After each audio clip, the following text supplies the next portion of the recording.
Hey everyone, so glad you're here. If you're gearing up for your social science exams, you are exactly where you need to be. Today, we're going to dive deep and tackle the 2018 Haryana Board Social Science paper, Set A. And I mean, we're going through it from top to bottom.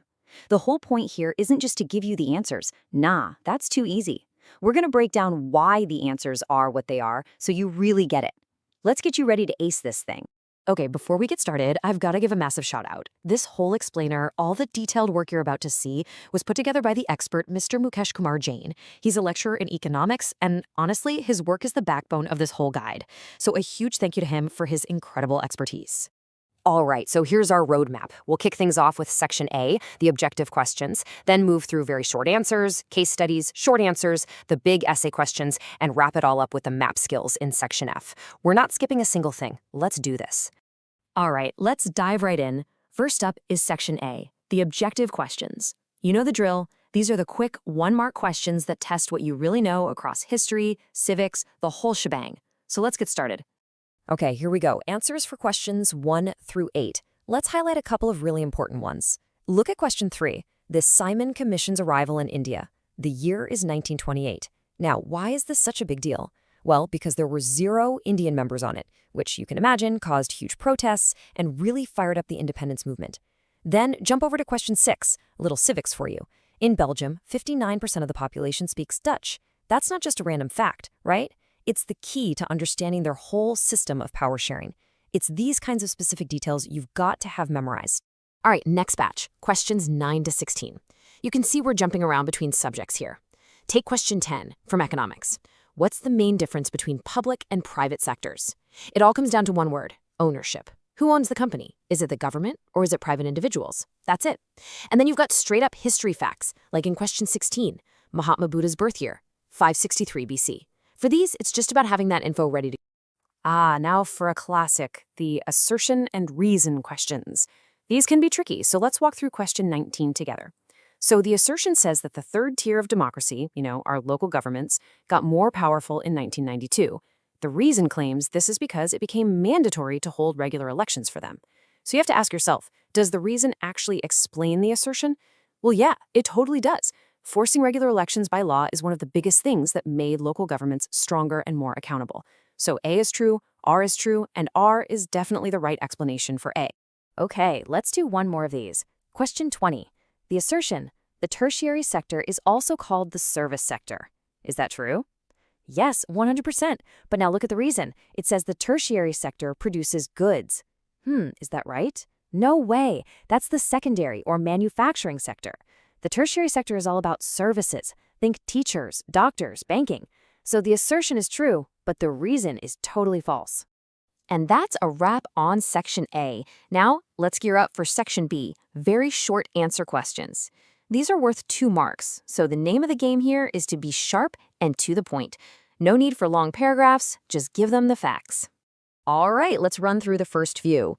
For question 21, medieval European society was split into 3 main classes. You had the clergy, the nobility, and the peasantry. Simple as that. Then for question 22, a church is the Christian place of worship, and the head of the Catholic Church is the Pope. Easy enough. For 23, rule by majority basically means the group with the most people gets to govern, often without thinking much about what the minority wants. And finally, question 24 asks about regional parties. These are just political parties that stick to one state or region. So for Haryana, great examples are the JJP and the INLD. Okay, finishing up Section B. Question 25 is about why we need wildlife conservation. It's pretty straightforward. It helps keep the ecological balance in check and saves our planet's biodiversity. Then, question 26 asks why dams are called multi-purpose projects. Well, because they do a bunch of things at once, like irrigation, making electricity, and controlling floods. And the last 2 are all about big economic players. The WTO, or World Trade Organization, is the global referee for trade between countries. And an MNC, a multinational company, is just any business that has operations in more than one nation. See? Short and sweet answers.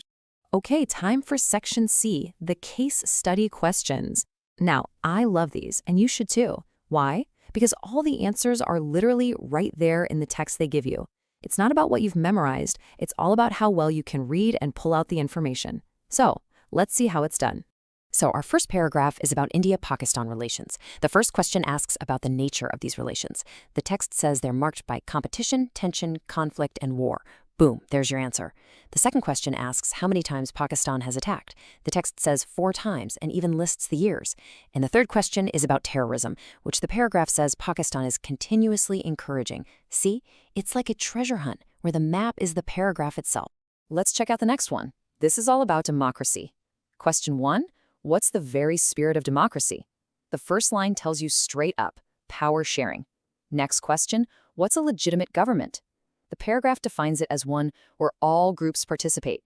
And finally, what's a prudential reason for sharing power? The text says it stresses beneficial outcomes. It's really that simple. You just have to find the key phrases. Okay, moving on to a bit of geography, iron ore. This one's packed with data. Question 1 asks about the ore with the best magnetic properties. The passage points right to magnetite. Question 2 wants to know which ore has 50 to 60% iron content. Find the numbers, and there's your answer, hematite. And the third one, what's the backbone of industrial development? Very first sentence says it's iron ore. This shows how you can pull out very specific facts when you're reading carefully. And for our last case study, we're talking economics. The World Bank classifies countries based on what? The paragraph says it right at the start, per capita income. Then it asks for the definition of a low-income country. Well, the text gives us a clear number, an income of less than $995 a year. And where does India stand? The passage tells us that in 2017, India was in the middle-income group. Every answer right there in black and white. All right, we're halfway there. Let's get into Section D, short answer questions. Now we're talking about 3-mark questions, so you need to give a bit more detail. A really good rule of thumb here is to aim for 3 solid points for each answer. Let's see what that looks like. So let's quickly go through these. Question 33 asks about historical entry routes to India. The 2 big ones you need to know are the Khyber and Bolan mountain passes. Got it? Good. Question 34 is on consumer rights. Just list 3. The right to safety, the right to information, and the right to choose are perfect. Then we have question 35 on the features of federalism. 3 key things here: a government with 2 or more levels, a clear division of powers, and a court system that's independent. And finally, question 36, all about growing tea. You need a tropical climate, good soil with humus, and plenty of rain. And the classic places to mention? Assam and Darjeeling, of course. And here we are, Section E, the essay questions. Okay, this is the big one, where you can really score maximum marks. The key here is detail and structure. Now, for each question, you get a choice, an or option. So what we're going to do is go through both options for each one, so you're ready for anything they throw at you. First up is question 37, which is all about ancient civilizations. On one hand, you could get a question on Egyptian administration. If so, you'll want to talk about the pharaoh, who is seen as a god's representative, the wazir, who is like the prime minister, and how the empire was divided into provinces called nomes. Or you could get the question about Mesopotamian life.